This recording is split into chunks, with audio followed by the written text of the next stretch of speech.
Hello everyone, this is Divya Gugattal and welcome back to my channel. I hope you liked my previous video, and in today's video I am going to share you a book review of the book Lost in a Book by Jennifer Donnelly.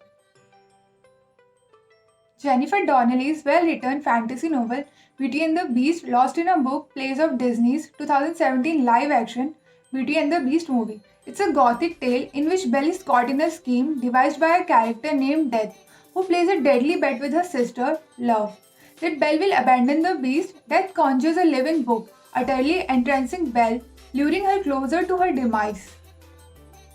Elements of Death's plot are creepy and graphic, such as zombie marionettes who try to trap Belle. The Beast tantrum, in which he breaks things, threatens to hurt people, and abandons Belle or traps her, are frightening. Belle does stand up for herself, but her circumstances don't lend her much support, safety, or freedom. Smart, bookish Belle, a captive in the Beast's castle, has become accustomed to her new home and has befriended its inhabitants. When she has seen in the castle, Belle finds herself pulled into its pages and transported to a world of glamour and intrigue. The adventure Belle has always imagined, the dream she was forced to give up when she became a prisoner, seems within reach again. The charming and mysterious characters Belle meets within the pages of Nevermore offer her glamorous conversation, a life of dazzling Parisian luxury, and even a reunion she never thought possible. Here, Belle can have everything she ever wished for, but what about her friend in the Beast's castle? Can Belle trust her new companions inside the pages of Nevermore? Is Nevermore's world even real? Belle must uncover the truth about the book before she loses herself in it forever. Beauty and the Beast, Lost in a Book. Two sisters, Love and Death, who are eternally at odds, make a wager that Belle will abandon the Beast before the enchanted spell in his castle can be dissolved. Defying her oath not to cheat, Death creates a magical book to draw Belle closer to her so that she might win the bet. Belle loves to read and has given the keys to the Beast's extensive library. All the movie characters like Lumiere, Cogsworth, Mrs. Potts, and Chip, and the other servants that turned household items treat her lovingly as she passes her days in captivity. But Belle is troubled by the beast's withdrawn and quick to anger behavior. She longs for a different life. The magical book might offer her the perfect escape. Well crafted and enchanting, this Disney confection offers a fascinating escape with some spooky twist. Lost in a Book lets the Beauty and the Beast movie fans delve further into Belle's magical world.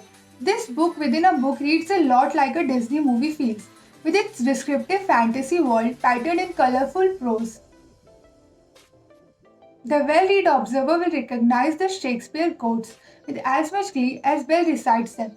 Someone new to Shakespeare, Spenser, and various Greek myths might be encouraged to seek out this literary gems, if only to get closer to Belle, who is so bookish and smart that she takes on more depth in this depiction.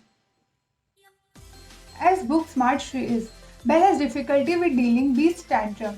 She stands up to him and encourages him to laugh at himself.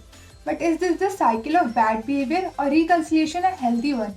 Lessons of compassion and courage are one thing, but getting into relationship with someone who lashes out and cannot take responsibility for unacceptable behavior is another. The book's weakness is the beast's weakness. It's not sure how to solve the tantrum issue, but it does offer a lovely escape, which is precisely the point. There are some silly antics between the household characters, like Cogsworth rambling about great stories and Lumiere gently teasing him, while Mrs. Potts mothers everyone. Overall, the story has more serious tone, much like the original animated movie. The prologue and epilogue feature two sisters, Death and Love, playing chess together and discussing a wager they have made over the lives of Belle and the Beast. That sets a darker tone for the story, but the tale isn't dark for the most part. I liked that the story tied into some of the memorable moments from the movie, like Beast sharing his library with Belle and how he saved her from the wolves. But there were added moments too, where the readers get to see expanded scenes from those referenced in the movie, and a lot more of the process of Belle trying to figure out where she belongs and whether to trust her new castle friends. The story about the enchanted book felt like it definitely could have happened between the scenes of the original movie. I like that I didn't have to abandon one of my favorite movies in order to enjoy this, but it didn't try to compete with the film either. This was a new, different story that still tied in with the overarching tale. Overall, I recommend this one to Beauty and the Beast fans, especially those counting down the days to new movie release who need a little something to get through until it hits theaters. Thank you so much guys for watching my video. If you enjoyed it, do like, share and subscribe.